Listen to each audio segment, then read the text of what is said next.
ಕಲಾ ಚತುರನೇ ಶಿವನೇ ತಾಂಡವ ನೃತ್ಯದಿ ಜಗವ ತಲ್ಲಣಿಸುವ ನಾಟ್ಯ ಕಲಾ ಚತುರನೇ ಶಿವನೇ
ದಕ್ಷ ಬ್ರಹ್ಮನ ಶಾಪದಿಂದ ನರಳುತ್ತಿದ್ದ ಚಂದ್ರಮನ ವ್ಯಾಕುಲವೆಲ್ಲ ಹಾಳಾಯಿತು. ಶಂಕರನು ಚಂದ್ರಮನಿಗೆ ದಕ್ಷ ಬ್ರಹ್ಮನ ಶಾಪ ವಿಮೋಚನೆಯನ್ನು ಮಾಡಿದನು. ಆದರೆ ದಕ್ಷ ಬ್ರಹ್ಮನು ತಾನೇ ಶಿವನೆಂದು, ಶಿವನು ತನ್ನ ಜಾಮಾತನೆಂದು ಭೃಗುದೇವರೊಡನೆ ಅಟ್ಟಾಸದಿಂದ ಮೆರೆಯುತ್ತಿರುವನು. ಮಹಾದೇವ ಮಹಾದೇವ, ಈಗಾಗಲೇ ದೇವತೆಗಳು ಸತ್ರಯಾಗವನ್ನು ಮಾಡಿ ಪರಮೇಶ್ವರನಿಗೆ ಅಗ್ರಪೂಜೆಯನ್ನು ಕೊಡಬೇಕೆಂದು ಅಣಿ ಮಾಡುತ್ತಿರುವರು. ಅದಕ್ಕಾಗಿಯೇ ಬ್ರಹ್ಮನು ಸುದ್ದಿ ತಂದಿರುವನು. ಈಗ ಶ್ರೀಮನ್ನಾರಾಯಣನು ಪರಮೇಶ್ವರನನ್ನು ಸರವಣಾ ತೀರದಲ್ಲಿ ನಡೆಯುತ್ತಿರುವ ಸತ್ರ ಪೂಜೆಗೆ ಕರೆದುಕೊಂಡು ಭೃಗು ಋಷಿ ಆಶ್ರಮದ ಮಾರ್ಗವಾಗಿಯೇ ಬರುತ್ತಿರುವನು.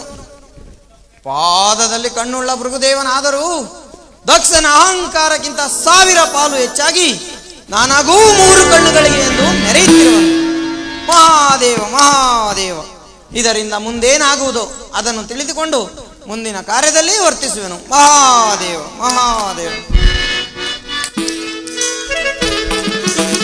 ಪ್ರಣವ ಸ್ವರೂಪನ ಓಂಕಾರನಾದ,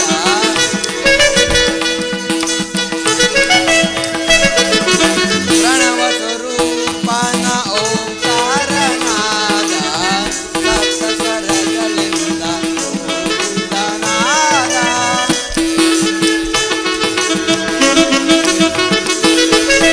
ಸಪ್ತ ಸ್ವರಗಳಿಂದ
ಮನೋನಿಯ ಆಶ್ರಮವಿದೇನಿ ಮಹದಾಶ್ಚರ್ಯ ತೋರ್ಪುದು.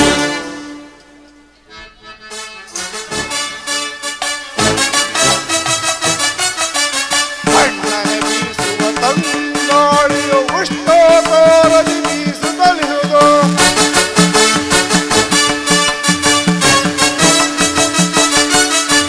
ಬಣ್ಣನೆ ಬೀಸುವ ತಂಗಾಳಿಯು ಉಷ್ಣೋಕೋರದಿ ಬೀಸುತ್ತಲಿಹುದು. ಪಾದದ ನೇತ್ರವು ಉರಿಯುತ್ತಲಿಹುದು. ಪಾದದ ನೇತ್ರವು ಉರಿಯುತ್ತಲಿರುವುದು.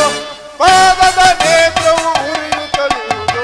ಏನಿ ಮಹದಾಶ್ಚರ್ಯ ತೋರ್ಪುದು. ಮನುಜನಿಯ ಆಶ್ರಮವಿದೇನಿ ಮಹದಾಶ್ಚರ್ಯ ಮಹದಾಶ್ಚರ್ಯ ಮಹದಾಶ್ಚರ್ಯ ತೋರ್ಪುದು.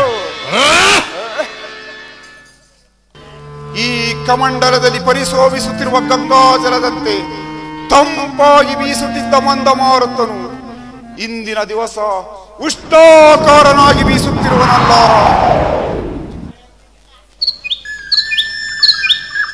ಇದು ವಸಂತ ಕಾಲವಾದರೂ ನನ್ನ ಕಣ್ಣಿಗೆ ಎಲೆ ಉದುರಿದ ಕಾಡಿನಂತೆ ನಿಬಿಡವಾಗಿ ಕಾಣುತ್ತಿರುವುದಲ್ಲ.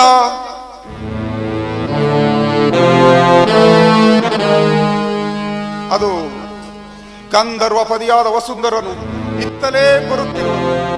ಹೊರಳಿ ಹೊರಳಿ.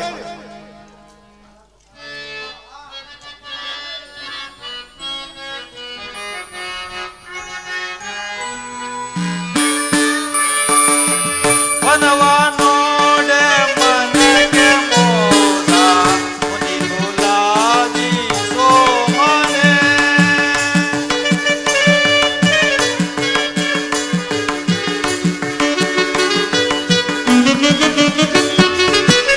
ವನವ ನೋಡೆ ಮನಗೆ ಮೋದ ಮುನಿಗುಲಾದಿ ಸೋಮನೆ.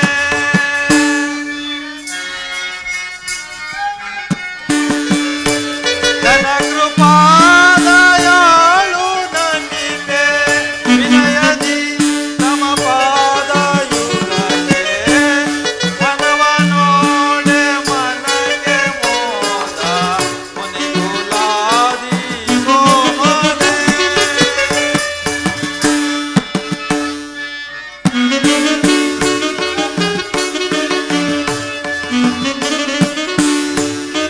ಮೋದವಾಯ್ತು ಮನದೊಳನೆಗೆ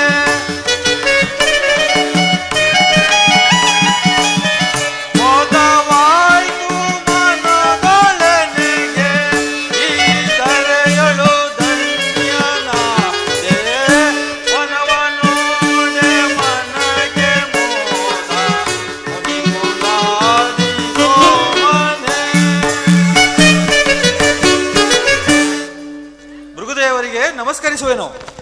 ಭಾವ ಸುಂದರ, ನಿನ್ನ ಬರುವಿಕೆಯನ್ನು ನೋಡಿದರೆ ಏನೋ ಒಂದು ಮಹಾಕಾರ್ಯಾತುರವನ್ನು ತೋರುತ್ತಿರುವುದಲ್ಲ. ಭೃಗುದೇವ, ಜನನಿಯ ದಾಸ್ಯವನ್ನು ಬಿಡಿಸುವುದಕ್ಕಾಗಿ ಗುರುತ್ಮಂತನು ಮಹೇಂದ್ರನಿಂದ ಅಮೃತ ಕಳಶವನ್ನು ತೆಗೆದುಕೊಂಡು ಹೋಗುತ್ತಿದ್ದ ಸಂಭ್ರಮವೂ ನಮಗಾಯಿತು ಈ ದಿವಸದಲ್ಲಿ. ವಸುಂಧರ, ಅದ್ಯಾವ ಅಮೃತ ಕಳಸವನ್ನು ತೆಗೆದುಕೊಂಡು ಹೋಗುವ ಕಾರ್ಯದಲ್ಲಿ ನೀನು ನಿರತನಾಗಿರುವೆ? ಮಹಾತ್ಮನೇ, ನಾಳಿನ ಸತ್ರಯಾಗದ ಮಹೋತ್ಸವಕ್ಕೆ ನಾರಾಯಣನು ಶಿವನಾಮ ಸುಧಾಮೃತವೆಂಬ ಅಮೃತ ಕೊಡವನ್ನು ತರುವನು. ಅದನ್ನು ಸೇವಿಸುವುದಕ್ಕಾಗಿ ಹೋಗುತ್ತಿರುವೆನು. ಹಾ, ಈ ವಿಷಯವು ನಿಮಗೆ ತಿಳಿಯದೆ? ತಿಳಿದಿದ್ದರೂ ತಿಳಿದಿರಬಹುದು. ಆದರೆ ಮಕ್ಕಳು ಕಟ್ಟಾಡುವ ಕಟ್ಟೆಯಂತೆ ಆ ದೇವತೆಗಳು ಹೂಡಿರುವ ಅದೊಂದು ಆಟಗಂಧರ್ವನೇ. ಸತ್ರಯಾಗ ಎಂದರೇನು? ದೇವತೆಗಳೆಂದರೇನು? ಕಾಲುವೇನು ಹಾರಲು ಸಾಧ್ಯವಿಲ್ಲದವನು ಗಗನಕ್ಕೆ ಹಾರಲು ಅಮರಿಸದಂತಾಯಿತು ಈ ದೇವತೆಗಳ ಮನೋರಥ. ಭೃಗುದೇವ, ಅಲ್ಲಿಗೆ ಜಗದೀಶ್ವರನಾದ ಪರಮೇಶ್ವರನೇ ಅಗ್ರ ಪೂಜೆಯನ್ನು ವಹಿಸಿರುವಾಗ ಅದನ್ನು ಮಕ್ಕಳ ಆಟವೆಂದು ಭಾವಿಸುವುದೇ? ಅಲ್ಲದೆ ಆ ಪರಶಿವನ ಕರುಣೆಗೆ ಪಾತ್ರರಾಗಿ ಅವನ ದಿವ್ಯ ರೂಪವನ್ನು ನೋಡಬಾರದೆ? ವಸುಂಧರ, ಆ ಪರದೇಶಿಯ ರೂಪಿನಲ್ಲಿ ನೋಡಬೇಕಾದ ವಿಷಯವೇನಿದೆ? ಅದು ಮಹರ್ಷಿಗಳಾದ ನಿಮ್ಮಿಂದಲೇ ಹೊರಬೀಳುತ್ತಿರುವುದು. ಈಶ್ವರನು ಪರದೇಶಿ ಆದ್ದರಿಂದ ಅವನಿಗೆ ಮನ್ನಣೆ ದೊರಕಿರುವುದು. ಪರದೇಶಿಗೆ ರೂಪಿಲ್ಲ, ಜನನ ಮರಣಾದಿಗಳ ದುಃಖವಿಲ್ಲ. ಹಬ್ಬದ ದಿವಸ ಹಗಲಿರುಳು ನಿದ್ರೆ ಇಲ್ಲದೆ ಕೂಗಿ ಸುತ್ತುತ್ತಿರುವ ಬಾವಿಯ ರಾಟೆಯಂತೆ ಜಗತ್ತಿನಲ್ಲಿ ಬಹು ಕಷ್ಟ ತೆರೆದಿ ಸುತ್ತುತ್ತಿರುವ ವಿಷಮ ಸಂಸಾರದ ಹಂಗಿಲ್ಲ ಆ ಪರದೇಶಿಗೆ. ಪರದೇಶಿಯ ಸುಖವನ್ನು ಬಯಸುವವರಿಗೆ ಪರದೇಶಿಯಾದ ಪರಶುವನು ಕಾಣಿಸುವನು.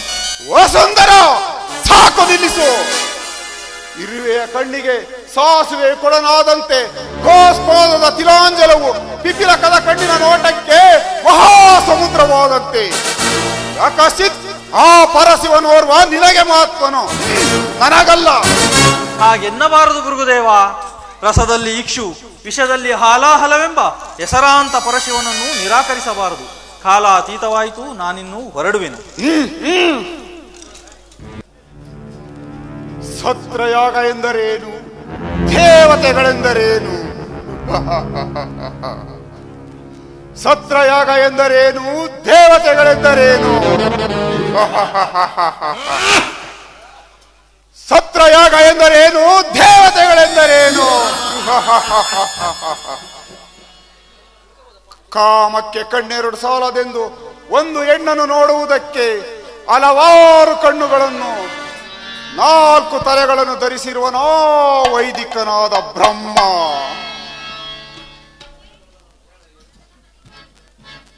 ಶಿಲೆಯ ಮರೆಯಲ್ಲಿ ಅಡಗಿರುವ ವೇಷಾಂಗನೆಯಂತೆ ಯಾವಾಗಲೂ ಕ್ಷೀರ ಸಮುದ್ರದಲ್ಲಿ ಜಡತ್ರಯದಿಂದ ಮಲಗಿರುವನೋ ವಿಷ್ಣು. ಇವರುಗಳು ಸತ್ರಯಾಗದಲ್ಲಿ ಭಾಗವಹಿಸಿಕೊಂಡು ತಮ್ಮ ತಮ್ಮ ಹೆಂಡತಿಯರನ್ನು ಕರೆದುಕೊಂಡು ಬರುತ್ತಿರುವರಂತೆ. ಬರಲಿ ಬರಲಿ. ಸಾವಿರಾರು ಭುಜಗಳನ್ನು ಹೊಂದಿ ಕೈಲಾಸದಲ್ಲಿ ಯಾವಾಗಲೂ ತಕತೈ ದಿಮಿತೈ ಎಂದು ಕುಣಿಯುತ್ತಿರುವ ಆ ಪರಶಿವನನ್ನು ಸತ್ರಯಾಗದ ಅಗ್ರ ಪೂಜೆಗೆ ಕರೆದುಕೊಂಡು ಬರುತ್ತಿರುವರಂತೆ.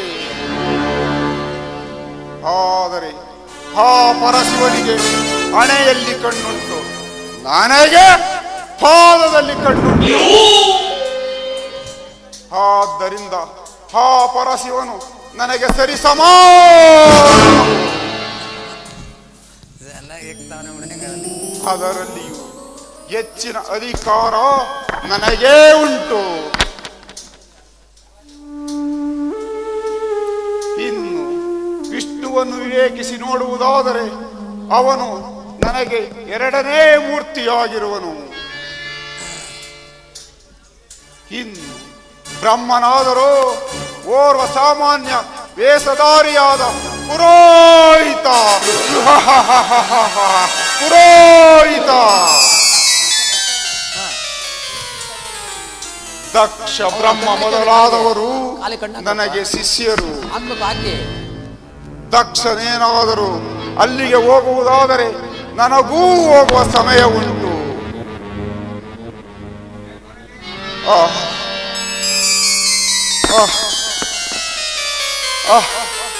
ಏಕೋ ಇಂದಿನ ದಿವಸ ನನ್ನ ಮನಸ್ಸು ಚಂಚಲವಾಗಿ ತೋರುತ್ತಿರುವುದಲ್ಲ. ಇರಲಿ, ಇಲ್ಲಿ ಕಾಣುವ ಈ ಶಿಲಾತಲ್ಪದ ಮೇಲೆ ಸ್ವಲ್ಪ ಹೊತ್ತು ವಿಶ್ರಮಿಸಿಕೊಳ್ಳುವೆನು.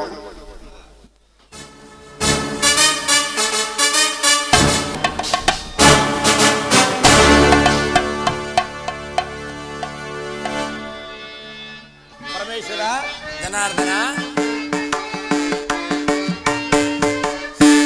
ಪ್ರಜತಾದ್ರಿವಾಸ ರಮ್ಯ ಕಾಲ್ಪದ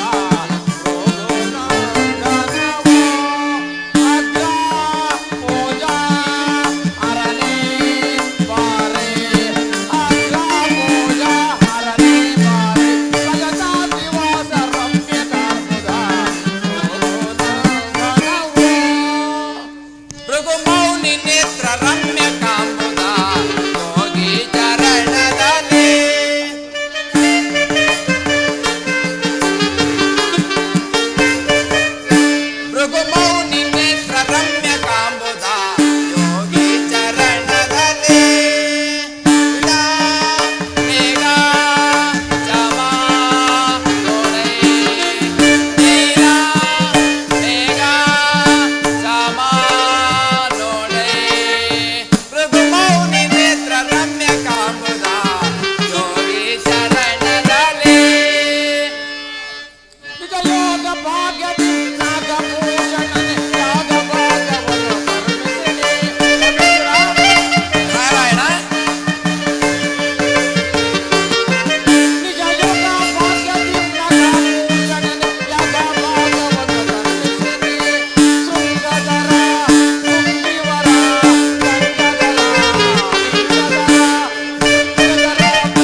ಚರಣದಲ್ಲಿ ಯೋಗಿ ಚರಣದಲ್ಲಿ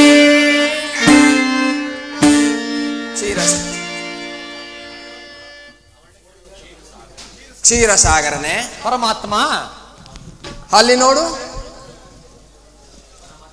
ವನ ಮಧ್ಯದ ಒಂದು ವೃಕ್ಷದಡಿಯಲ್ಲಿ ಯಾರೋ ಗಂಧರ್ವ ಸುಂದರಿಯು ಅಲ್ಲಿ ಕಾಣುತ್ತಿರುವ ಸರೋವರದಲ್ಲಿ ಮಿಂದು ತನ್ನ ಕೆದರಿದ ಮುಡಿಯನ್ನು ಒಣಗಿಸಲೋ ಸುಗ ಭೂಗರ್ಭದ ಮೇಲೆ ಮನಗಿರುವಳೋ ಏನೋ ಎಂಬಂತೆ ಅದೆಷ್ಟು ಆಶ್ಚರ್ಯಕರವಾಗಿ ಕಾಣುತ್ತಿರುವುದು. ಸದಾಶಿವಮೂರ್ತಿಯೇ, ಅತ್ತ ನೋಡು, ಯಾವುದೋ ಒಂದು ಜಿಂಕೆಯು ಅಲ್ಲಿ ಕಾಣುತ್ತಿರುವ ಸರೋವರದಲ್ಲಿ ಈಜಾಡಿದ ತನುತಾಪವನ್ನು ಸಹಿಸಲಾರದೆ ತನ್ನೆರಡು ಕಣ್ಣುಗಳನ್ನು ಕಣ್ಣಿನ ಪಕ್ಕದಲ್ಲಿರಿಸಿ ತನ್ನ ಸುಂದರವಾದ ನಿಡುನೋಟದಿಂದ ಕಣ್ಣನ್ನು ಪೆಸರಿಸಿ ಕಿರಾತಕರಾದ ವೈರಿಗಳನ್ನು ನೋಡುತ್ತಿರುವುದೋ ಏನೋ ಎಂಬಂತೆ ಅದೆಷ್ಟು ಅತ್ಯಾಶ್ಚರ್ಯಕರವಾಗಿ ತೋರುತ್ತಿರುವುದು. ಸದಾಶಿವಮೂರ್ತಿಯೇ, ನಿಮಗೆ ಅತ್ಯವಶ್ಯಕವಾದ ಸಂಗತಿ ಏನಿರುವುದು? ಆ ಮರದಡಿಯಲ್ಲಿ ಮಲಗಿರುವ ಮಹಾತ್ಮನು ಭೃಗುದೇವನಲ್ಲವೇ? ಅದು ನನಗೂ ತಿಳಿದಿರುವುದು ಜನಾರ್ದನ. ಒಂದು ವನ ಮಧ್ಯದ ವೃಕ್ಷದಡಿಯಲ್ಲಿ ಒಂದು ವೃಕ್ಷದಡಿಯಲ್ಲಿ ವಿಹರಿಸುತ್ತಿರುವ ಘನಗಂಭೀರವಾದ ಸಿಂಹವು ಆನೆಯ ಮಸ್ತಕವನ್ನು ಬಡಿದು ಸಾಕಾಗಿ ಒಂದು ವೃಕ್ಷದಡಿಯಲ್ಲಿ ಅದೆಷ್ಟು ದಕ್ಷತೆಯಿಂದ ಮಲಗಿರುವನು ಈ ಭೃಗುದೇವ. ಸರ್ವೇಶ್ವರ, ಗರ್ವವೇ ರೂಪವೆತ್ತಿ ರೂಪಾಕಾರದ ದೇವತೊಡನೆ ಸರಸವಾಡುತ್ತಿರ ಭೃಗುದೇವ. ಹೇಗಾದರೂ ಆಗಲಿ, ಎಚ್ಚರಿಸುವೇನು?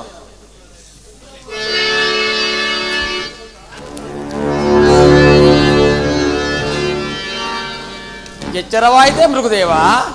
ಎಚ್ಚರವೇನು ನಾರಾಯಣ?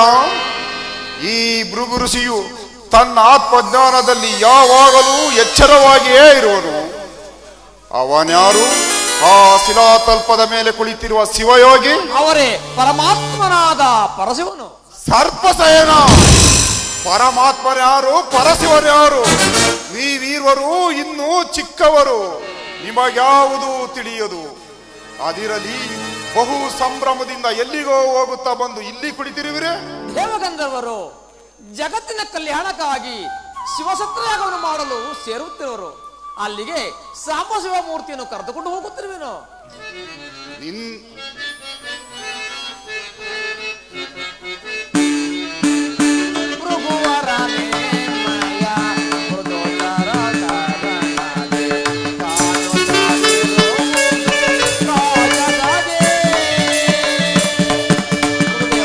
ನಾರಾಯಣ,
ಹೀಗೆ ಹೋಗುವ ದಾರಿ ಮಧ್ಯದಲ್ಲಿ ನಿಮ್ಮ ದರ್ಶನವಾಯಿತು. ಗರ್ವವೇ ಸೇರದೆ ಆ ಗೌರಿಪತಿಯೊಡನೆ ಇಲ್ಲಿ ಮಲಗಿರುವ ನಿಮ್ಮನ್ನು ಎಚ್ಚರಿಸಿ ಆಯಾಸನ ಉಂಟು ಮಾಡಿದ ಋಣವನ್ನು ತೀರಿಸೋದಕ್ಕೋಸ್ಕರವಾಗಿ ಎಲ್ಲಿ ನಿಮ್ಮ ಚರಣವನ್ನು ಕೊಡಿ, ಒತ್ತಿ ಮುಂದಕ್ಕೆ ಹೋಗುವೆನು. ನಿನ್ನ ವಿವೇಕಕ್ಕೆ ಮೆಚ್ಚಿದೆನು ಲಕ್ಷ್ಮೀಶ. ಕಂಡೆರಿ ನನ್ನ ರಾಜಸದ ಅಗ್ನಿ ನೇತ್ರವನ್ನು ಪಾದದಲ್ಲಿ. ಸದಾಶಿವನ ಹಣೆಗಣ್ಣಿಗಿಂತಲೂ ಪವಿತ್ರವಾದ ನನ್ನ ಪಾದವನ್ನು ಕಂಡು ಧನ್ಯನಾದೆ. ಎಲೈ ಸದಾಶಿವ ಮೂರ್ತಿ, ನೀನೇಕೆ ಮೌನವಾಗಿ ಕುಳಿತಿರುವೆ? ಮೌನವಲ್ಲದೆ ನಿನ್ನೊಡನೆ ಮಾತೇನು ಭೃಗುರುಷಿಯೇ? ಹಾಗಾದರೆ ನನ್ನೊಡನೆ ಮಾತನಾಡಲು ಸಾಧ್ಯವಿಲ್ಲವೋ? ಇಲ್ಲ, ನಿನ್ನಂತ ವಿವೇಕರಹಿತರೊಡನೆ ಮಾತನಾಡಲು ಸಾಧ್ಯವಿಲ್ಲ. ಹಾಗಾದರೆ ನೀನು ಬಲು ಜಾಣನೋ? ನನ್ನೊಡನೆ ಮಾತನಾಡುತ್ತಿರುವ ನಾರಾಯಣನು ನಾನು ವಿವೇಕರಹಿತರೋ? ಅದನ್ನ ನೀನೇ ವಿವೇಚಿಸಬೇಕು ಭೃಗುರುಷಿಯೇ. ಕೇಳು, ಕಾಡಿನವನ ಮಧ್ಯದಲ್ಲಿ ದಟ್ಟವಾಗಿ ಬೆಳೆದಿರುವ ಬಿದಿರುಗಳು ಒಂದಕ್ಕೊಂದು ತಿಕ್ಕಾಡಿ ಇಡೀ ಕಾಡನ್ನೇ ದಹಿಸುವಂತೆ ನಿನ್ನ ವಿಷಯಾನಂದಗಳು ನಿನ್ನ ಜೀವಾತ್ಮದ ಪರೆಯ ಮೇಲೆ ಭಯಂಕರವಾದ ಆವಿನ ಮೈಬಣ್ಣವನ್ನು ಮೆಚ್ಚಿಕೊಂಡಂತೆ ಮುಚ್ಚಿರುವ ಒತ್ತದ ಮಣ್ಣಿನಂತೆ ದಿನೇ ದಿನ ನಿನ್ನ ರಾಜದ ಅಹಂಕಾರವು ನಿನ್ನ ಮೈಬಣ್ಣವನ್ನು ಮುಚ್ಚುತ್ತಿದೆ. ಮಮತೆಯಿಂದ ತರಗಲೆಯನ್ನು ತಿನ್ನುವ ಮೇಕೆಯು ತುಪ್ಪದ ಸವಿಯನ್ನು ಬಲ್ಲದೆ ಮಹಾತ್ಮ ಭೃಗುರುಷಿ ಎಂದು ಅನೇಕ ಹೆಸರಾಂತ ನಿನ್ನ ಅಹಂಕಾರವು ಎಲುಬನ್ನು ಕಡಿದ ಯಬ್ಬುಲಿಯು ಕಬ್ಬನ್ನು ಕಡಿದಂತೆ. ಕೇಳು, ಕಣ್ತೆರೆದು ನೀ ನೋಡು, ನಿನ್ನ ಆತ್ಮದಲ್ಲಿ ಆತ್ಮನಾರೆಂಬುದನ್ನ ವಿಚಾರಿಸು. ಧರ್ಮಕ್ಕೆ ಶಿರವಾಗಿ ಸುಖಿಯಾಗು. ಓ, ಅದನ್ನು ನಾನು ನಿನ್ನಿಂದ ಕೇಳಿ ತಿಳಿದುಕೊಳ್ಳಬೇಕಾಗಿಲ್ಲ. ಹೇಳು, ನಿನ್ನ ಗೊಟ್ಟುಗಳಿಗೆ ಕೈಲಾಸದಲ್ಲಿ ನಿಧಾನಿಸು ಜನಾರ್ದನ. ನೀವೀರರು ಒಂದೇ ಸಂಕಲ್ಪವನ್ನು ಬಯಸಿ ನನ್ನಲ್ಲಿ ವೈರತ್ವವನ್ನು ಸಾಧಿಸುತ್ತಿರುವಿರಿ. ನೀನಿನ್ನು ಹೊರಡಬಹುದು ಆ ಸದಾಶಿವನೊಡನೆ. ತೊಟ್ಟು ಮಹಲದಲ್ಲಿ ಹಣ್ಣು ಬೀಳುವುದಿಲ್ಲ, ನಾನು ಹೊರಡುವೆನು ಒಂದೆರಡು ಗಳಿಗೆಯಲ್ಲಿ. ಬಾ ಕೌಸ್ತುಭಧಾರಿ, ತಳು ಮಾಡಬೇಡ, ನಿನ್ನ ಕಾರ್ಯದಲ್ಲಿ ಅರಿವಿಲ್ಲ ಈ ಭೃಗುರುಷಿಗೆ. ಸಾಕು ಬಾಯಿ ಮುಚ್ಚು ದಿಗ್ಗರ್ಸಕ, ಮುನಿಗೆ ವಂಚನೆ ಮಾಡಿದ ವಿಘಾತ. ನಾನು ಮುನಿಗೆ ವಂಚನೆ ಮಾಡಿಲ್ಲ. ನಾನಲ್ಲವೇ ಮುನಿಗಳಲ್ಲಿ ಅಗ್ರಸ್ಥಾನ ವಹಿಸಿರುವ ಭೃಗುದೇವ. ನೀನಾದ ಏಕೆ ಮೃಗುದೇವ ಅಗ್ರಸ್ಥಾನದಲ್ಲಿ? ನೀನು ಓರ್ವ ರಾಜದ ಕೂಡಿದ ಜಠಾಧಾರಿ. ನಿನ್ನ ವೇಷ ಭೂಷಣ ನೋಡಿದರೆ ಶಿವಯೋಗಿಯಂತೆ ಕಾಣುತ್ತಿರುವೆ, ಆದರೆ ನಿನ್ನ ಆತ್ಮನಲ್ಲಿ ಶಿವನಿಲ್ಲ.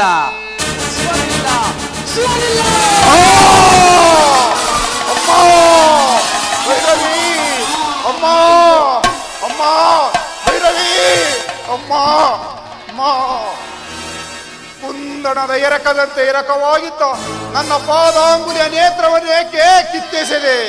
ಇದೆಯೋ ನೀನು ಕಲಿತಿರುವ ಮಹತ್ತರವಾದ ಮೋಸವಲ್ಲ, ಋಷಿಯೋರನ ಅಹಂಕಾರವನ್ನು ಕಿತ್ತೆಸೆದು ನಿನಗೆ ಉಪಕಾರವನ್ನು ಮಾಡಿದು ಮೋಸದ ಮೃಗುದೇವ. ಶಾಂತನಾಗ ಮೃಗುದೇವ. ಪ್ರಾಯಶ್ಚಿತ್ತದಿಂದ ನೀನೇಗೆ ಹಂಬಲಿಸುವೆ? ಧಿಕ್ಕಾರ ದರುಜಾಂತಾಕ ವೈಲಯದಲ್ಲಿ ಧಿಕ್ಕಾರ ದರುಜಾಂತಾಕ. ಮೃಗುದೇವ,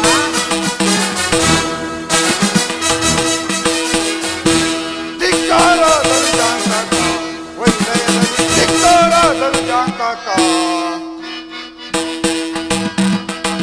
ದರುಜಾರಿ ನಾನಿನ್ನ ಮದವನ್ನು ಬಂಧಿಸುವೆ. ದರುಜಾರಿ ನಾನಿನ್ನ ಮದವನ್ನು ಬಂಧಿಸುವೆ. ಸಂಧಾನದಲ್ಲಿ ನೀನು ಕಿತ್ತೆಸೆದೆ ನೇತ್ರವನ್ನು. ಹೇ ನಾರಾಯಣ, ಸಂಧಾನದಲ್ಲಿ ನೀನು ಕಿತ್ತೆಸೆದೆ ನೇತ್ರವನ್ನು. ಧಿಕ್ಕಾರ ಧನುಜಾಂತಕ ವೈಲಯದಲ್ಲಿ ಧಿಕ್ಕಾರ ಧನುಜಾಂತಕ. ಪ್ರಳಯಾಗ್ನಿಯಂತೆ ಶವ ಮೃಗುದೇವನಿಂದನು. ಪ್ರಳಯಾಗ್ನಿಯಂತೆ ಶವ ಮೃಗುದೇವನಿಂದನು. ಸುಡಿದು ಸಲ್ಲಿರಿ ಸೆದೆ ಬಡಿದು ಬಂಧಿಸುವೆ. ಸುಡಿದು ಸಲ್ಲಿರಿ ಸೆದೆ ಬಡಿದು ಬಂಧಿಸುವೆ. ಧಿಕ್ಕಾರ ಧನುಜಾಂತಕ ವೈಲಯದಲ್ಲಿ ಧಿಕ್ಕಾರ ಧಿಕ್ಕಾರ ಧಿಕ್ಕಾರ ಧನುಜಾಂತಕ. ಪ್ರಾಯಶ್ಚಿತ್ತ ಮುನಿಗೆ ವಂಚನೆ ಮಾಡಿದ ವಿಘಾತ. ಯಾವ ಒಬ್ಬ ಮಹಾತ್ಮ ಋಷಿಯು ತನ್ನ ಮಹತ್ವಾಕಾಂಕ್ಷೆಯನ್ನು ನೆರವೇರಿಸಬೇಕೆಂದು ಒಂದು ಉಗ್ರವಾದ ಧರ್ಮವನ್ನು ಧರಿಸಿರುವನು. ಅಂತಹ ಈ ಭೃಗುದೇವನ ಕೋಪಾಗ್ನಿಯ ಯಜ್ಞ ಭಾಗಕ್ಕೆ ನೀವೆಲ್ಲರೂ ಹವಿರ್ಭಾಗ. ನೀಲಮೇಘ ಶ್ಯಾಮನಾಗಿ ಅಷ್ಟವಸ್ತುಗಳಿಗೆ ದೇವನಾಗಿ ಅಷ್ಟ ಮಹಾಲಕ್ಷ್ಮಿಯಿಂದ ಪರಿಶೋಭಿಸುತ್ತಿರುವ ನೀನು ಭೂಲೋಕ ದಶಯೋನಿಗಳಲ್ಲಿ ಜನ್ಮವೆತ್ತು. ಇದೇ ನನ್ನ ಅನೇಕ ತಪಸ್ಸಿನ ಅತ್ಯುಗ್ರವಾದ ಭೃಗುದೇವನ ಶಾಪ. ಭೃಗುದೇವನ ಶಾಪ. ಭೃಗುದೇವನ ಶಾಪ. ಭೃಗುದೇವ, ನಿನಗೆ ನೀನೇ ಗುರುವೆಂದು ಅಹಂಕಾರ ಪಡುತ್ತಿರುವೆ. ನಿನ್ನ ಪ್ರತಿಜ್ಞೆಯನ್ನು ನೀನೇ ಬಲ್ಲೆ. ಇದರಿಂದ ನನಗಾಗುವ ಪ್ರಯೋಜನ ಏನೂ ಇಲ್ಲ.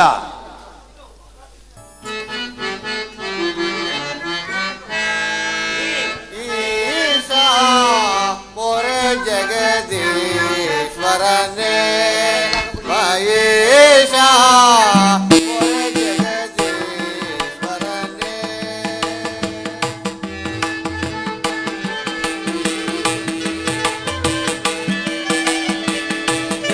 ನರದೇವಾ ಜ್ಞಾನಲೋಲನೆ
ದೇವಲೋಕವು ಪವಿತ್ರವಾಗುವ ಕಾಲ ಸಮೀಪಿಸಿತು. ಆದರೆ ದೇವತೆಗಳ ಮನೋಭಿಷ್ಟದ ಮರೆಯನ್ನು ಪರಶಿವನಿಗೆ ತಿಳಿಸಲು ಅನುಜ್ಞೆ ಆಯಿತು, ತಿಳಿಸಿದನು. ಆದರೂ ಮೋಕ್ಷಾಧಿಕಾರಿಯಾದ ಪರಶಿವನು ಇನ್ನೂ ಬರಲೇ ಇಲ್ಲವಲ್ಲ. ಸತ್ರ ಪೂಜೆ ಕಾಲವಾದರೂ ಸಮೀಪಿಸುತ್ತಿದೆ. ಅದೇಕೆ ಮಾಡಿದನು ಆ ಪರಶಿವನು? ಬರುವನ ಭೂತೇಶ್ವರನು ಇನ್ನು ಸ್ವಲ್ಪ ಕಾಲದಲ್ಲಿ ಅದಿರಲಿ. ಆ ದಕ್ಷ ಬ್ರಹ್ಮನೇಕೆ ಇನ್ನು ಬರದೇ ಇಲ್ಲ? ದಕ್ಷ ಬ್ರಹ್ಮನು ಕಾರ್ಯವ್ಯರ್ಥವಾಗಿ ಸಮಯ ಇದೆ ಎಂದು ನನ್ನನ್ನು ಹೇಳಿ ಕಳಿಸಿದವರು. ಸತ್ರ ಪೂಜೆಗೆ ಪೂಜಾಚಾರ್ಯ ಆಲೋಚಿಸಿ ಯುವಕರಿಂದ ಯೋಚಿಸಬೇಕೆಂದು ಹೇಳಿ ಕಳಿಸಿದವರು. ದಕ್ಷ ಮಿತ್ರ, ಕಾಲದಲ್ಲಿ ವಸಂತವು, ವಿದ್ಯಾ ಜಾಗದಲ್ಲಿ ಕವಿತ್ವವು, ಗಜವಯ್ಯಾಳಿಯಲ್ಲಿ ಮಹೇಂದ್ರನು, ಬಿಲ್ಲಾಳಿಯಲ್ಲಿ ಮನ್ಮಥನು, ದೈವದಲ್ಲಿ ಶೂಲಧರನಾದ ಪರಮೇಶ್ವರೆಂದು ವೇದಗಳು ಎತ್ತಿ ಸಾರುತ್ತಿವೆ. ಆದ್ದರಿಂದಲೇ ಈ ಅಗ್ರ ಪೂಜೆಗೆ ಆ ಪರಮೇಶ್ವರನೇ ಪೂಜಾರ್ಸನು. ಆದರೂ ದಕ್ಷ ಬ್ರಹ್ಮನು ಎಲ್ಲಾ ದೇವತೆಗಳಿಗಿಂತಲೂ ಹಿರಿಯವನು, ಎಲ್ಲ. ಶರೀರಿಯಾಗಿ ಪರಶಿವನ ಭಕ್ತಿಗೆ ತಂದೆಯಾಗಿರುವನು. ದಕ್ಷ ಮಿತ್ರ, ದೇವರನ್ನು ರೂಪಾಕಾರನಾಗಿ ತಿದ್ದಿದ್ದ ಬ್ರಹ್ಮ ಜಾಣದಾದ ಶಿಲ್ಪಿಯು ಆ ದೈವಕ್ಕೆ ಜೀವ ಕಳೆ ಕೊಟ್ಟನು. ಅದನ್ನು ಪ್ರತಿಷ್ಠೆ ಮಾಡಿದ ಅರ್ಚಕನು ತಾನೇ ದೇವರೆಂದು ಹೇಳಿಕೊಳ್ಳುವುದಿಲ್ಲ. ಬ್ರಹ್ಮದೇವ, ನನ್ನ ಶೋಕಾಗ್ನಿಯನ್ನು ಪರಿಹರಿಸಿ ನನ್ನ ಷೋಡಶ ಕಲಾ ತೇಜನ್ನು ಮತ್ತೊಮ್ಮೆ ನನ್ನ ಜನ್ಮದಲ್ಲಿ ಪ್ರತಿಷ್ಠೆ ಮಾಡಿದ ಆ ಜೀವನಾಧಾರನಾದ ಪರಶಿವನೇಕೆ ಇನ್ನೂ ಬಾರಲೇ ಇಲ್ಲವಲ್ಲ? ಆ ಎರಡು ಮೂರ್ತಿಗಳು ಭೃಗುದೇವನ ಆಶ್ರಮದತ್ತ ಹೋದರು. ಕಾರಣವಿಲ್ಲದ ಪರಶಿವನಿಗೆ ಹೋದನ ಹೇಗೆ ಹೋದರು? ನಿನಗೇಕೆ ಆ ವಿಚಾರ ಜಾಲ ಬ್ರಹ್ಮ? ಅವರವರ ಕರ್ಮ ಅವರವರ ಹಿಂದಿರುವಾಗ ಭೃಗು ಋಷಿಯ ಕರ್ಮವೂ ಹಣ್ಣಾಯಿತು. ಅದನ್ನು ಪರೀಕ್ಷಿಸುವುದಕ್ಕಾಗಿ ಪರಶಿವನು ಹೋಗಿರುವನು. ಇಲ್ಲಿ ಅಗ್ರ ಪೂಜೆಗಿಂತ ಯಾವ ಕಾರ್ಯವಿರುವುದು ಆ ಪ್ರಭುದೇವನ ಆಶ್ರಮದಲ್ಲಿ? ಇಲ್ಲಿ ಅಗ್ರಾಪುರಿಗಿಂತಲೂ ಆ ಬುಧದೇವನ ಆಶ್ರಮದಲ್ಲಿ ಏನು ಕಾರ್ಯವಿರುವುದು? ಭೂಮಿಯಲ್ಲಿ ಕಳ್ಳನಂತೆ ಕಂಗಾಲಾಗಿ ಅಡಗಿದ್ದ ಭೂಪುಷ್ಪವು ತನು ಮಳೆಯ ತಂಪಿನಂತೆ ಪಸಿರಿಸುತ್ತಾ ಭೂಮಿಯಿಂದ ಮೇಲೇಳುವಂತೆ ಭೃಗುದೇವನ ಅಹಂಕಾರವು ತಲೆದೋರಿ ಪರಶಿವ ಪರಂಧಾಮರಿಂದ ನಾಶವಾಯಿತು. ಅದ್ಯಾವುದೋ ಒಂದು ಪ್ರಕಾಶವು ಅರುಣೋದಯದ ಸೂರ್ಯನಂತೆ ನಮ್ಮ ದಿವ್ಯ ಶಸ್ತ್ರ ಯಾಗ ಮಂಟಪಕ್ಕೆ ತಲೆದೂರುತ್ತಿರುವುದು. ಹೌದು ಹೌದು, ಸೂರ್ಯನ ಮಿಂಚಿನ ಬಳಗದೊಡನೆ ಸಾವಿರಾರು ತಾರೆಗಳನ್ನು ಹಿಡಿದು ಬರುತ್ತಿರುವನೋ ಏನೋ ಎಂಬಂತೆ ಆ ಪ್ರಕಾಶವು ಶ್ರೀಮನ್ನಾರಾಯಣರೊಡನೆ ಬರುತ್ತಿರುವುದು. ಪರಮಾತ್ಮನಿಗೆ ನಮಸ್ಕಾರ. ಸರ್ವರಿಗೂ ಮಂಗಳವಾಗಲಿ.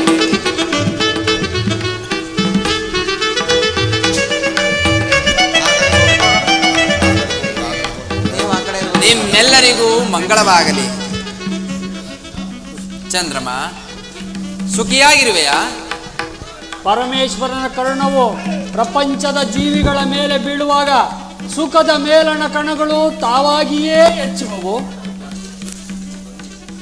ಪರಮೇಶ್ವರ, ನಿಮ್ಮ ಬರುವಿಕೆಯು ವೈತರುಣಿಯಲ್ಲಿ ಆ ನಾದಗಳ ಮಧ್ಯದಲ್ಲಿ ಒಡಮೂಡಿ ಬರುವ ಶಿವಪಂಚಾಕ್ಷರಿ ಅಂತಾಯಿತು. ಈಗ ತಾನೇ ದೇವತೆಗಳು ತಮ್ಮ ಭವ ಬಂಧನವನ್ನು ಅಳಿದು ಮುಕ್ತರಾದರು. ಪರಮೇಶ್ವರ, ಜ್ಞಾನಾನಂದ ಮೂರ್ತಿಯಾದ ನೀನೋರ್ವನಲ್ಲವೇ? ಜಗತ್ತಿನ ಚೈತನ್ಯ ಸ್ವರೂಪನಲ್ಲವೇ? ಮೂರು ಮೂರ್ತಿಗಳಲ್ಲಿ ಸದಾಶಿವ ಮೂರ್ತಿಯಾಗಿ ಚರಾಚರ ವಸ್ತುಗಳ ಶರೀರದಲ್ಲಿ ಜೀವಾತ್ಮಕವಾಗಿ ಪ್ರಜ್ವಲಿಸುತ್ತಿರುವೆ. ಆದ್ದರಿಂದ ಪ್ರಪಂಚದ ಎಲ್ಲ ಜೀವರಾಶಿಗೆಲ್ಲ ನೀನೇ ಪಶುಪತಿಯಾಗಬೇಕೆಂದು ಬೇಡಿಕೊಳ್ಳುವೆನು. ಕಮಲೋದ್ಭವ, ನಿನ್ನ ಮಾತುಗಳು ಪರಮೇಶ್ವರ ಮುಂಗಡಲ್ಲಿ ಚೆಲುವಾದರೂ ಅಗ್ರ ಪೂಜೆಯ ಮುಹೂರ್ತವು ಸಮೀಪಿಸಿತು. ಪರಮೇಶ್ವರನಿಗೆ ಪಶುಪತಿ ಎಂಬ ಪಟ್ಟಾಭಿಷೇಕವನ್ನು ಮಾಡು. ಜನಾರ್ದನ ದೇವ, ದೇವತೆಗಳು ಪರಮೇಶ್ವರನಿಗೆ ಪಶುಪತಿ ಪಟ್ಟಾಭಿಷೇಕವನ್ನು ಮಾಡಿಸಿದ ದಿವಸವೇ ಶುಭ ದಿವಸ. ಪರಮೇಶ್ವರ, ಈ ಪೀಠದಲ್ಲಿ ಕುಳಿತು ಅಗ್ರ ಪೂಜಾ ಸ್ಥಿರನಾಗಬೇಕು. ಆಗಲಿ.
ವಿಜಯೀವ.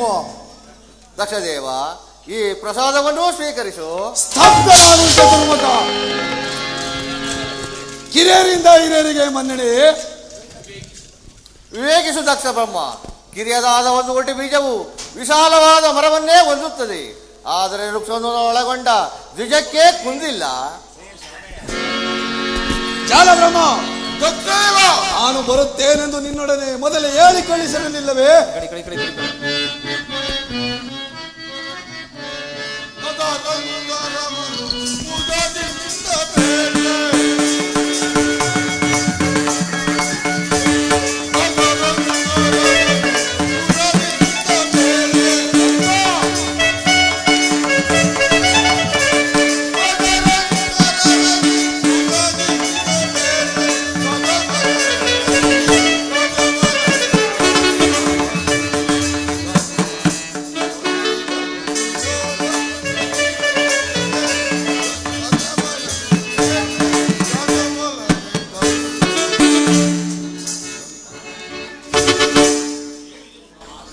ಹೇಳಿದನು ನಿಮ್ಮ ಮಾತನ್ನು ಈ ದೇವತೆ ಮುಂದೆ ಹೇಳಿದರು, ಕಾರ್ಯವು ಮೀರಿತು.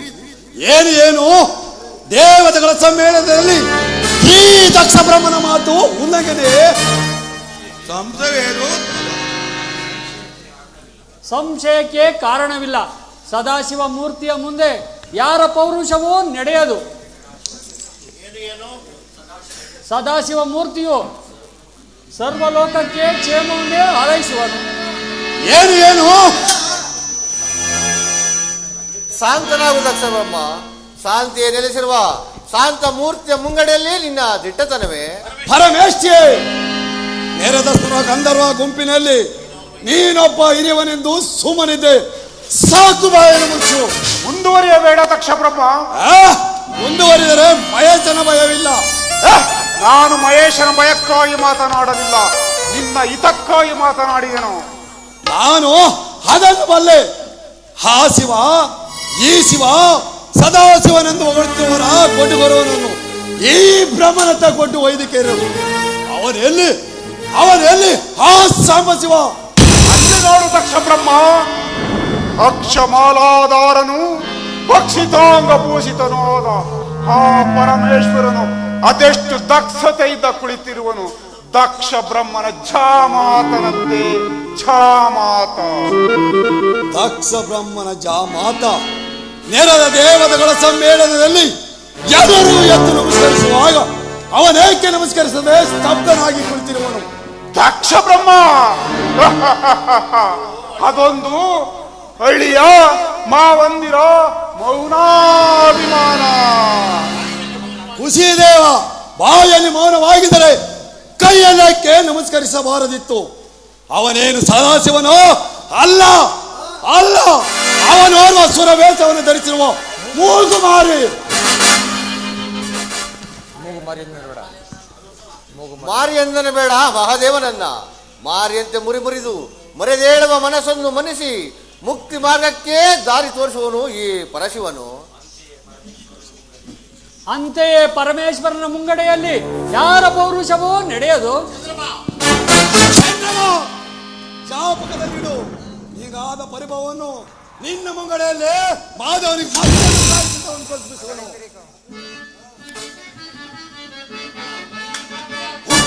ಕೊಡುತ್ತಾರೆ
ನಟರಾಜನಲ್ಲಿ ನಿನಗೆ ವೈರತ್ವವೂ ಬೇಡ.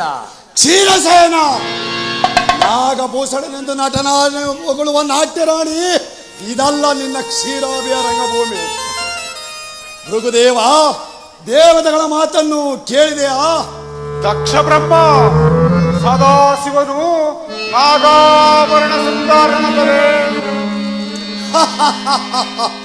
ಆಭರಣದ ಅಲಂಕಾರವನ್ನು ತಿಳಿಯದೆ ಸಣ್ಣ ಸಣ್ಣ ಕಾಯಿಗಳ ಶರಮಾಲೆಯನ್ನು ಕಟ್ಟಿಕೊಂಡು ಕೊರಳಿಗೆ ಯಾವಾಗಲೂ ಸೊಗಡವನ್ನು ಬೀರುವ ಒಂದು ಹಳೆ ದಿನದ ಸರ್ಪವನ್ನು ಸುತ್ತುಕೊಂಡಿರುವ ಆ ದರಿದ್ರ ಪರಶಿವನು ಶೃಂಗಾರ ಭೂಷಣನು.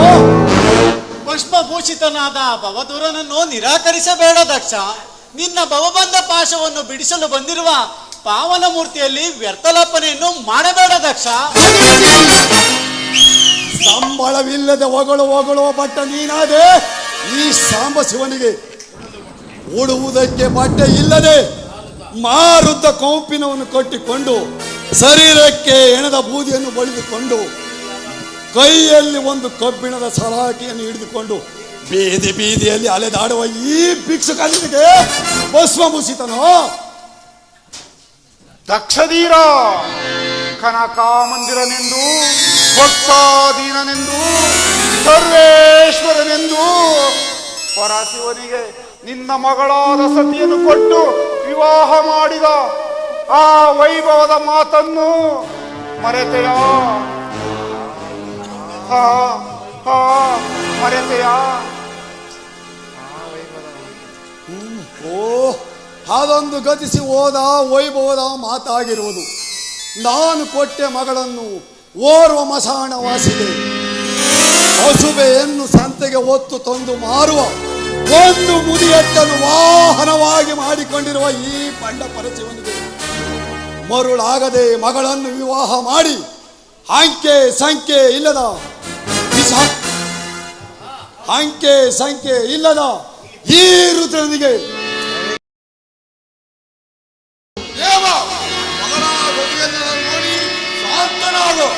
ಸಾಕ್ತನಾದ ಚತುರ್ಮುಖ, ನೀನು ನನ್ನ ಸಾಮಿತ್ರನೆಂದು ಸುಮ್ಮನಿರಬೇಕಾಗಿದೆ. ಸಾಕು ಬಾಯನ್ನು ಮುಚ್ಚು. ಗುರುದೇವ, ಇದೊಂದು ಮಹಾಯಜ್ಞವನ್ನು ಬಂದರೆ ಅನ್ನವನ್ನು ತಿನ್ನುವುದಕ್ಕೆ ಮೊದಲು ಆಳೆಯನ್ನು ನಾಯಿ ಮುಟ್ಟಂತಾಯಿತು. ಗುರುದೇವ, ಈ ಯಜ್ಞ ಸಮಾರಂಭವು ನಡೆಯಿರಿ. ಇನ್ನು ಮುಂದಿನ ಕಾರ್ಯದಲ್ಲಿ ವರ್ತಿಸೋಣ. ಜೈ ಭೈರವಿ, ಜೈ ಭೈರವಿ.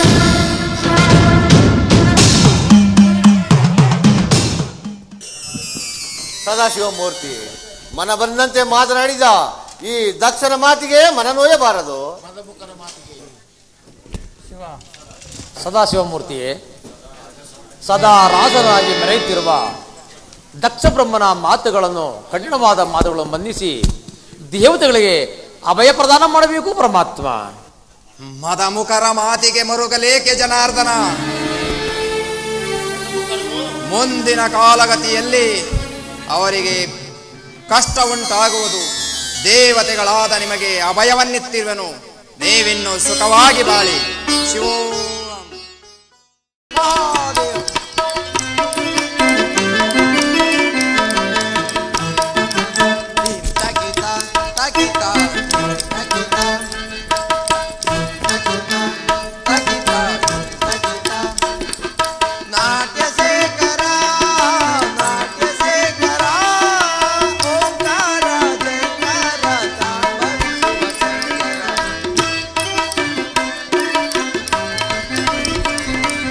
ಓಂ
ಸಕಲ ಸುರ ಗಂಧರ್ವ ಯಕ್ಷರೇ ಮೊದಲಾದ ಅಮರ ದೇವತೆಗಳು ಸುಪ್ರಸಿದ್ಧವಾದ ಶಿವಧರ್ಮವೊಂದನ್ನು ಸ್ಥಾಪಿಸಬೇಕೆಂದು ಕುತೂಹಲಭರಿತರಾಗಿದ್ದ ದೇವತೆಗಳು ಲೋಕ ಪಾವನನಾದ ಶಂಕರನಿಂದ ನಿವಾರಿಸಲು ಸಾಧ್ಯವೆಂದರಿತು ಸಕಲ ದೇವತೆಗಳಿಗೂ ದಕ್ಷನೇ ಮೊದಲಾದ ನವ ಬ್ರಹ್ಮರುಗಳಿಗೂ ಕುಬೇರನೇ ಮೊದಲಾದ ಅಷ್ಟ ದಿಕ್ಪಾಲಕರಿಗೂ ಸಕಲ ಋಷಿ ವರ್ಗಕ್ಕೆಲ್ಲ ಸತ್ರ ಪೂಜೆಗೆ ಬರುವಂತೆ ಆಹ್ವಾನಿಸಿದರು.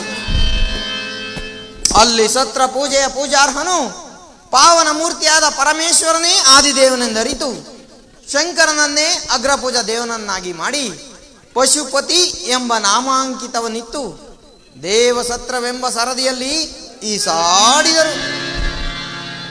ಆಗ ನವಬ್ರಹ್ಮರುಗಳ ಅಧಿನಾಯಕನಾದ ದಕ್ಷನು ಸಪ್ತ ದೀಪಗಳಿಗೂ ನಾನೇ ಒಡೆಯನಾಗಿರೋನೆಂಬ ಅಹಂಕಾರದಿಂದ ಸುರಸತ್ರ ಯಾಗಕ್ಕೆ ತಾನೇ ಅಧಿಪತಿಯಾಗಬೇಕೆಂದ ಆತನ ಮನೋವಿಲಾಸಿಯು ಸುರಸತ್ರ ಯಾಗದಲ್ಲಿ ಗರುಡ ಗರ್ವಭಂಗವಾದಂತೆ ದಕ್ಷನ ಗರ್ವಭಂಗವಾಯಿತು. ಪರಮೇಶ್ವರನ ಮೇಲೆ ಕುಪಿತನಾದ ದಕ್ಷನು ಏನಾದರೂ ದುರಾಲೋಚನೆ ಮಾಡಿರುವನೋ ಏನೋ, ಅಲ್ಲಿಗೆ ಹೋಗಿ ನೋಡಿಕೊಂಡು ಬರುವೆನು. ಮಹಾದೇವ ಮಹಾದೇವ ವತ್ಸಲನು ನೀನೆ ಭಗವತ್ಸಲನು ನೀನೆ ವತ್ಸಲನು ನೀನೆ ಭಗವತ್ಸಲನು ನೀನೆ ಪಾಲಿಸುವ ಪೋಷಿಸುವ ಮಹಾಗುರು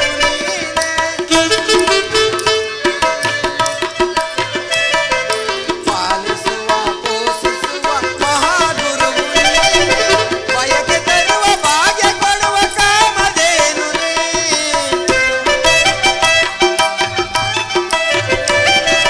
ಬಯಕೆ ತರುವ ಭಾಗ್ಯ ಕೊಡುವ ಕಾಮಧೇನು ಸಕಲ ಚರಾಚರಗಳ ಮಹಾಪ್ರಾಣನೇ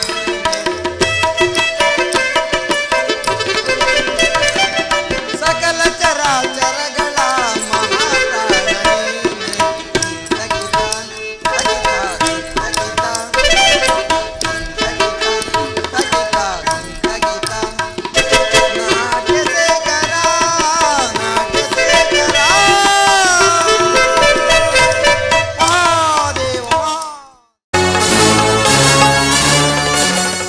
ಹರಿಕುಲ ಕಂಠೀರವ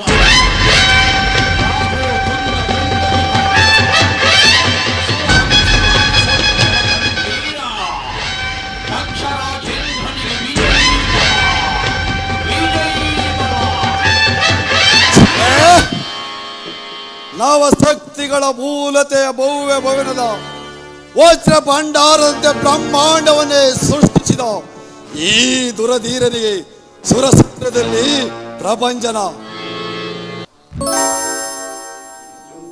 ಚಮಾತಕ್ಕೆ ಸಿಕ್ಕಿದ ಹೊಸುಳಗಳಂತೆ ಯಕ್ಷ ಗಂಧರ್ವ ಕೋಟಿಗಳು ದಕ್ಷ ಲೋಕದಲ್ಲಿ ಗೃತ್ತಾಸೆಯಂತೆ ಹಾರಾಡುತ್ತಿರುವ ಈ ಯಜ್ಞ ವಿಜಯನಾದ ಸುರಸತ್ರದಲ್ಲಿ ಪ್ರಪಂಚನ ಭಯಂಕರವಾದ ಕಾರ್ಮಿಕರ ಗರ್ಜನೆಯಂತೆ ಹೊರದೇಳುತ್ತಿರುವ ಅಪ್ರತಿಭಾ ಪ್ರತಾಪ ಬಲದಂಕನಿಗೆ ಸುರಸತ್ರದಲ್ಲಿ ಪ್ರಪಂಚನ ದಕ್ಷೇಂದ್ರ ಧರಿಸೀಕರದೋಳ್ ಕೋಲ ಭೈರವ್ಯ ಉರಿ ಜ್ವಾಲೆಯಂ ಪರ್ಪರ ದೀಪಂಗೆ ಪಾತಾಳ ಶ್ರೇಷ್ಠ ನಾಗಂ ವಿಜಯಲಕ್ಷ್ಮಿಯಂ ಪ್ರಜ್ವಲಿಸುತ್ತಿರುವ ವಿಜಯಲಕ್ಷ್ಮಿಯಂ ಈ ದುರಧೀರನಾದ ದಕ್ಷೇಂದ್ರನಿಗೆ ಸುರಸತ್ರದಲ್ಲಿ ಪ್ರಭಂಜನ ಪ್ರಭಂಜನ ಪ್ರಭಂಜನ. ಅದೇಕೆ ಪಶ್ಚಾತ್ತಾಪದಿಂದ ಪರಿತಪಿಸುತ್ತಿರುವೆ ದಕ್ಷೇಂದ್ರ? ನೇರದ ಮಹಾಸಭೆಯಲ್ಲಿ ವಿದ್ಯಾಧರೆ ನಗೆಗಡೆಯಲು ನೆನಸಾಯಿತ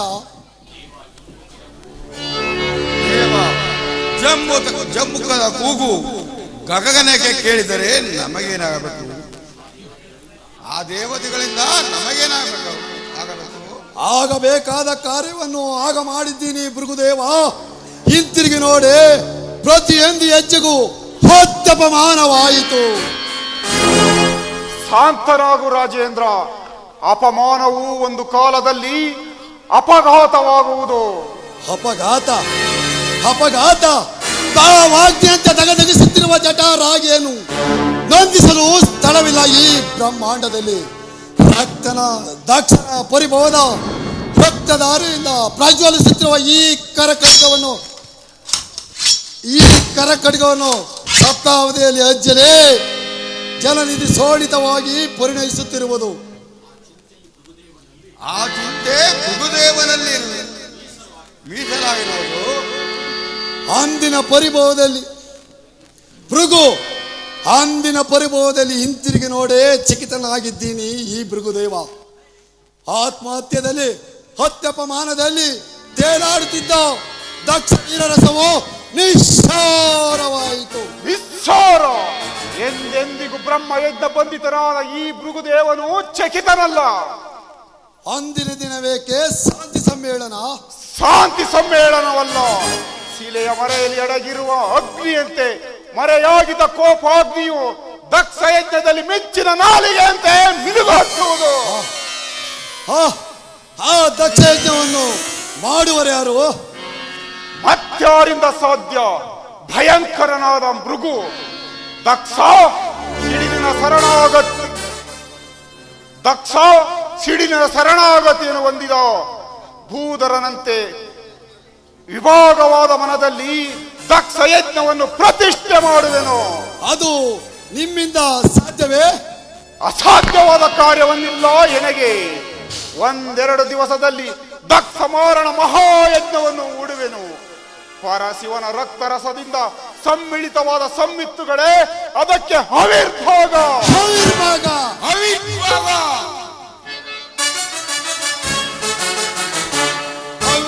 ಸಭಾಂಗಣದಿ ಭಯವನ್ನ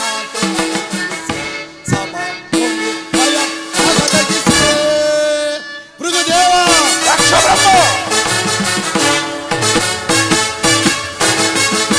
ಸಭಾಂಗಣದಿ ಭಯವನ್ನ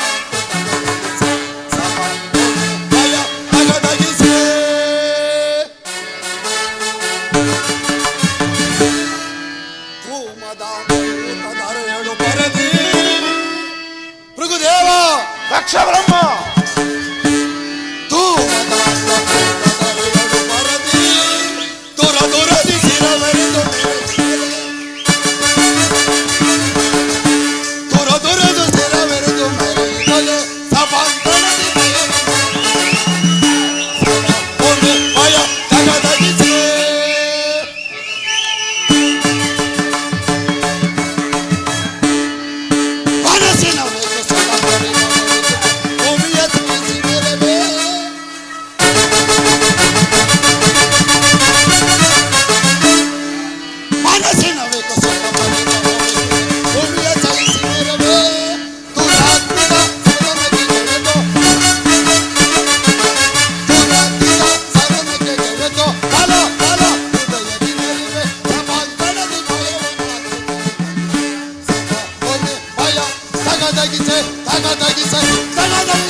ಯಜ್ಞಕ್ಕೆ ಶಿವನನ್ನು ಬಂಧಿಸಿ ತರುವೆ, ಗಂಗಾಧರನ ಬಿಡಿಸಿ ತರುವೆ.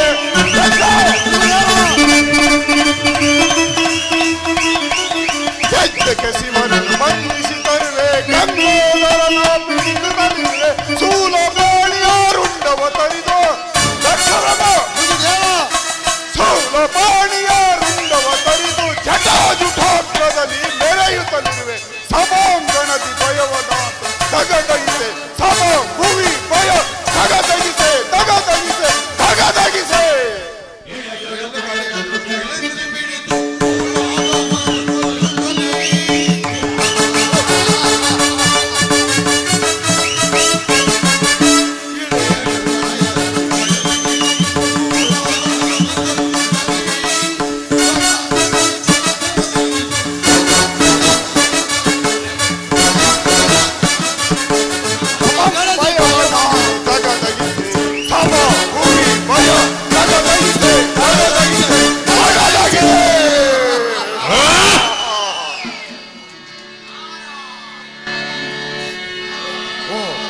ನಾರದರು ಇತ್ತಲೇ ಬರುತ್ತಿರುವರು. ನಾರಾಯಣ ನಾರಾಯಣ ನಾರಾಯಣ ಲಕ್ಷ್ಮೀ ನಾರಾಯಣ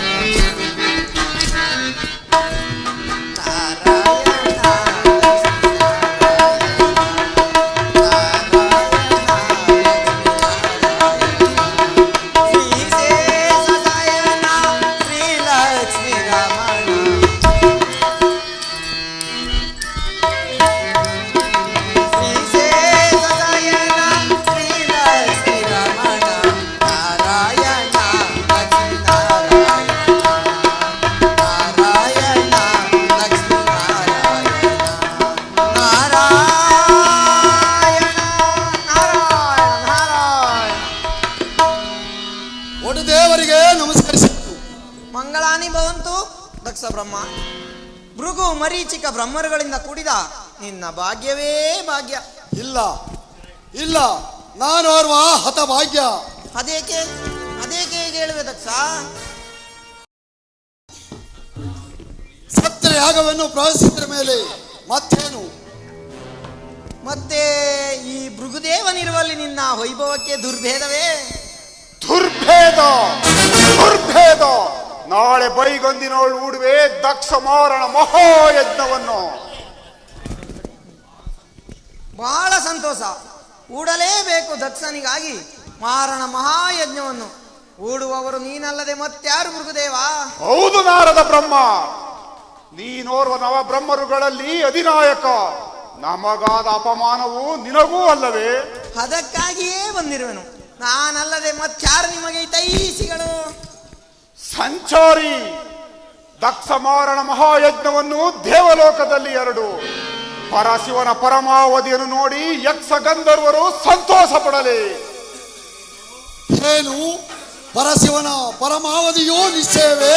ನಿಶ್ಚಯವಾದರೆ ಜಾಮಾತ ಶಿವರೆಂದು ಭಯವೇ ನಿನಗೆ? ಭಯವಲ್ಲದೆ ಮತ್ತೇನು ಭೃಗುದೇವ? ನಾರಾಯಣ ನಾರಾಯಣ ನಾರಾಯಣ ಎಂಬ ಶಬ್ದವನ್ನು ಈ ತುರನ ಮುಂದಗಡೆ ಎತ್ತ ಬೇಡ. ನಾರಾಯಣ ನಾರಾಯಣ. ಸ್ಥಿರನಾಗು ದಕ್ಷ, ಸ್ಥಿರನಾಗು. ಗೋಮೇಧಿಕ ಪುಷ್ಯ ರೋಗಗಳ ಸಾಲು ತೆಲಗಟ್ಟುಗಳಿಂದ ರಂಜಿಸಲಿ ಯಜ್ಞ ಸೋಲೆ.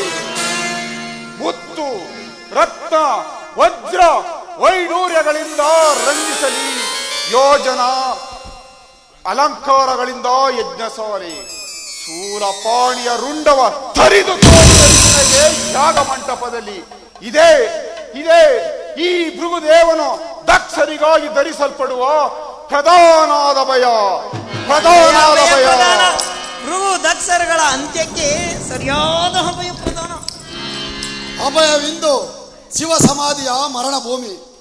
ಆ ಮಾರಣ ಭೂಮಿಯಲ್ಲಿ ಧನ್ಯನಾದನೇ ದಕ್ಷ ಬ್ರಹ್ಮ. ಧನ್ಯನಾದನು ನಿಮ್ಮ ಆಶೀರ್ವಾದದಿಂದ.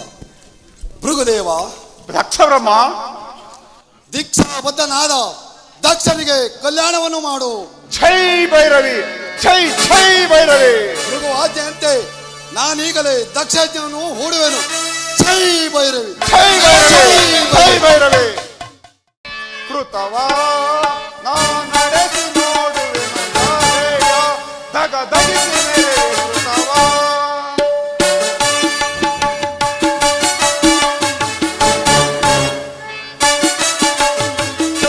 ಕೃತವಾ ನಾ ನಡೆಸಿ ನೋಡುವೆನು ಧಾರೆಯ ದಗದಗಿಸಿ ಮೇಲೆ ಕೃತವಾ.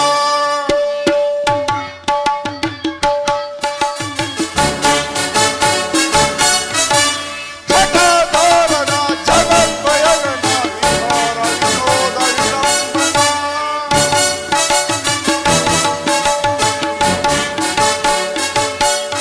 ಜಗದಾರನ ಜಗದ್ಭಯಗಣ ವಿಹಾರ ವಿನೋದ ವಿಡಂಬನ.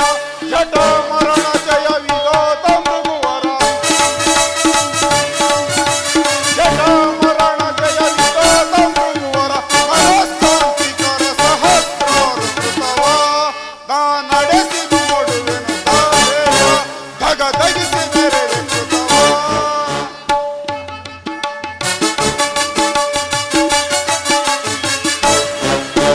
ಹರಿಯರ ಕೃತ ಗುಣ ಗಣದ ಗಣದ ಗತಿ ಗಮನ ಗತಿಯ ಗುಣದ.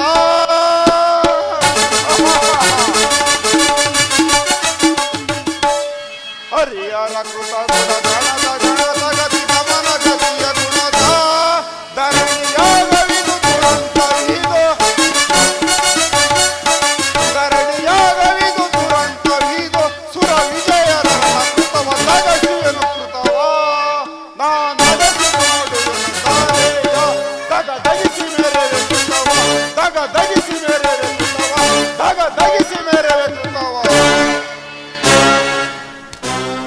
ನನ್ನ ಆಶ್ರಮಕ್ಕೆ ಮುಕುಂದನೊಡನೆ ಬಂದ ಪರಶಿವನು ತನ್ನ ಅಣೆಗಣ್ಣನ್ನು ಉಳಿಸಿಕೊಂಡು ಮುಕುಂದನನ್ನು ಪ್ರೇರೇಪಿಸಿ ನನ್ನ ಅಂಗಾಲಿನ ನೇತ್ರವನ್ನು ಕೀಳಿಸಿದನು. ಅಲ್ಲದೆ ಸತ್ರಯಾಗದ ಅಗ್ರ ಪೂಜೆಗೆ ಕಾರಣನಾದನು. ನೆನ್ನಿನ ಸರವಣ ಸತ್ರಯಾಗದಲ್ಲಿ ದಕ್ಷ ಬ್ರಹ್ಮನನ್ನು ನಿರಾಕರಿಸಲು ಅನೇಕ ಮಾತುಗಳು ಅನಿವಾರ್ಯವಾಗಿ ಹೆಚ್ಚಿದವು. ಯಾವುದಕ್ಕೂ ಪರಶಿವನು ಮಾತನಾಡಲಿಲ್ಲ. ದಕ್ಷನಾದರೂ ಪರಶಿವನಲ್ಲಿ ವೈರತ್ವವನ್ನು ಸಾಧಿಸಲು ಆಲೋಚಿಸುತ್ತಿರುವನು. ಇರಲಿ, ಮುಂದೆ ಏನಾಗುವುದೆಂಬುದನ್ನು ವೀಕ್ಷಿಸಿ ನೋಡುವೆನು.